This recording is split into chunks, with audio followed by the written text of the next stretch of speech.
Welcome back. All right, so forgive me for this intro, but I have to do it. We're going to be reviewing Shazam! Also known as the original Captain Marvel, for those who didn't know. Also for the older crowd, known as Big, starring Tom Hanks, except he turns into Superman. So, the story of Shazam. You got a foster kid, Billy Batson. He is, going home to home. He's running away. He really doesn't feel like he belongs in any particular family or household,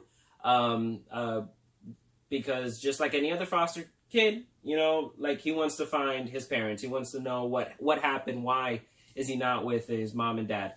And just, some old, weirdo Just comes along. Just takes them and says, hey, you know what? Put your hand on my rod, say my name, and I'll give you all my power. And he was like, no, I'm not going to put my hand on your rod. It's a stranger danger right there, bro. He thought it was a homeless man. It was honestly, this movie, I thought it was going to be a comedy, which it is. It's a funny movie, but I thought it was going to be a comedy throughout. And in reality, this movie surprised me because of how deep it goes, how much emotion it actually pulls, how much they take up the issue of family. And in the end, this movie is about family. And also at the same time, it's a kid stuck in an adult body, and everything and anything that you think a teenager will do, they do it, which is hilarious. I mean, the super funny. The way they did this. I think the story was written well, but what surprised me even more was the acting. Yes, the acting. Zachary Levi played as older Shazam, and Asher Angel played as younger Shazam as a kid, and they did great. Zachary Levi did such a good job at portraying a kid, because he is a kid, so he did a real good job at acting like a kid and acting how a kid would act, because a lot of times when an adult acts as a kid, it's kind of dumb. You're like, why are you acting like this? It doesn't come across. It doesn't come across right, and it came across perfect. The villain in the movie is Mark Strong, and I really like him as an actor. If you don't know who he is, he's bald, and he's great, and he has an accent. He does a good job. He does a real good job as a villain. And I have a top 5 actors in the movie, because there's a lot of main actors. There's a lot of main characters. And my top 5 is Zachary Levi, Asher Angel, Mark Strong, Jack Grazer, which is one of the kids from It, and not the one that's in Stranger Things. Not him. It's another one. It's not this kid right here. That guy. It's another one. It's the funny one. It's the placebo kid, the medicine kid. Yeah. He did a real good job. And my 5th person is Faith Herman. She's a little girl. She's literally like 7, 8 years old. And she did such a good job. She did such a good job, because when kids have... a lot of kids, if you notice, and little kids like that, in movies, I don't know how to say it. She played a really smart role. Yeah. She used a lot of big words. She said a long sentences. She said she had a lot of time to talk, and she did it very well, which not a lot of kids can do. Yeah. Especially at her age.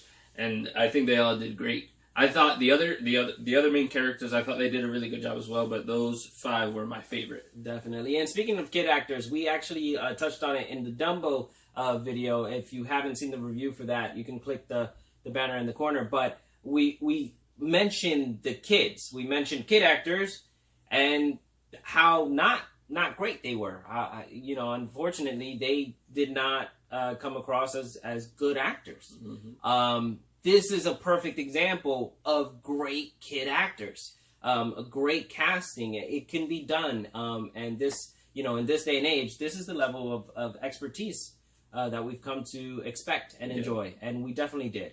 Another aspect of the movie is visual. I mean, you got flying people, you got electricity shooting out everywhere. This movie did a good job. The special effects team, the director, everybody who touched on visuals, fantastic job. There wasn't There was like one or two scenes. If you want to be really picky, it was like, okay, that looked computerized. But for the most part, I did not notice. Yeah, it was really good. It really, really, honestly was. And the pacing. I came into this movie hungry.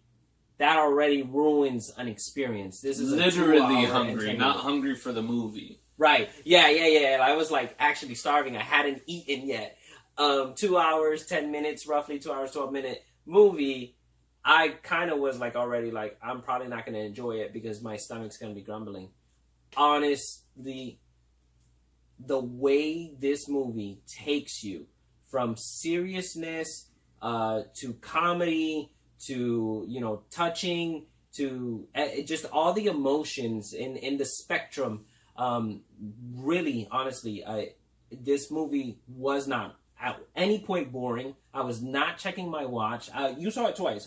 Seeing it the second time, how do you feel? Seeing it the second time, I enjoyed it just as much as the first time, to be honest. Yeah. I thought it was a really good paced movie. From beginning to end, I was like, this is really good. It was crazy. It was crazy because it made me laugh a lot, but it also made me go like, dang, that sucks. Like, there was a lot of dang, that sucks moments because, like, it becomes serious. It becomes not sad, but sad, you know, in serious moments. It's angry. There's a lot of anger between them, and they just played it out very well. Yeah.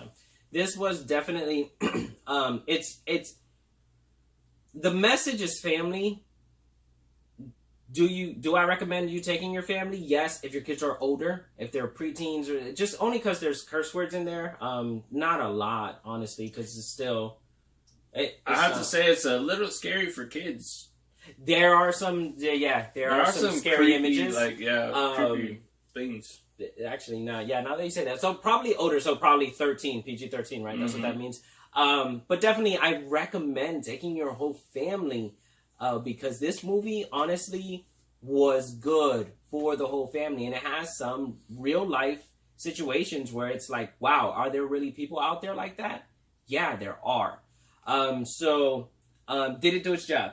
Yes, 100%. Without a doubt, it did its job. It did its job more than I thought it was going to do its job, to be honest. That's like overdoing your job. Yeah, good job. And is it worth it? Yes. Absolutely. I saw it twice, and I'd probably go see it a third time. Yeah, spend your money on this one. This is one where, like, hey, DC, because DC, at first, they were failing, and no, we're not picking sides between Marvel and DC. They were absolutely failing in the beginning because they were trying to be Marvel. They were trying to incorporate, this is a straight-up standalone movie. You do not need to see the other DC properties to enjoy this movie. You just have to remember that, like, he exists in that world. Yeah. So when they actually say Batman, they actually mean Batman. Yeah, like Ben Affleck's Batman, they mean Henry Calvin's Superman. Yeah. But, like, for the most part, you don't need to really see the other movies. No, you don't. You don't at all. Like, it's really good that it's solo. It's just here. This is Shazam in its entirety. It's a great movie, honestly. I think it's really good. So I'm super excited because I did not think I was going to enjoy this movie this much. How many eyes?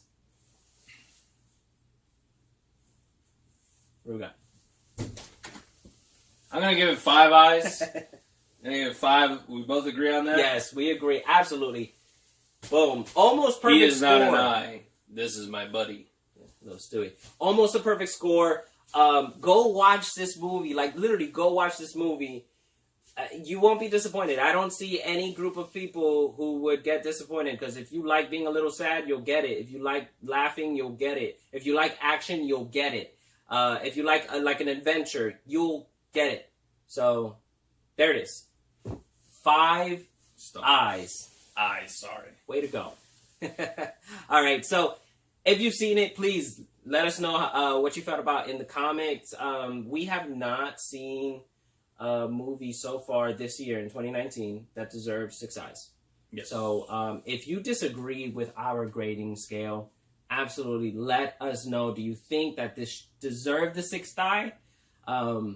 because it was close. Yeah, and It saying was it's the close. sixth eye is basically like saying it's 100% on Rotten Tomatoes. Yeah, so it's if you a think it's 100% perfect on score. Rotten Tomatoes, you think it's 6 eyes. But there you have it, Shazam. Go watch it. Tell us about it. There are 2 post-credit scenes. I feel like that's important to say. Yes. I always check every movie I watch because Marvel wasn't the one who started it, people. You really weren't. They're just the one who made it famous. Yeah. So 2. Yes. Also, the first post-credit scene is a little bit more serious. The second one is more funny. It's not really nothing important like that. It's just a funny thing. Actually, the people next to me, when we got up from it, the lady was like, "That was a waste of like I stayed sitting here for this because it's not like it's just something funny. It's just something funny to make you go ha ha and like you know." So I would say stay to watch it because you know it's a part of the movie, but it's just to make you laugh. Yeah, I think you remember that one time to go to a Marvel movie when Captain. Have a good one. Thanks for watching. Yeah. When Captain America, like he starts saying, you wait all the way to the end, and he's like, sometimes it's it's that was rewarding. Spider-Man. That was in Spider-Man. It was Yes, in or Homecoming. Homecoming, where he's like, because he was talking to the rewarding. TV thing. Yeah. Good.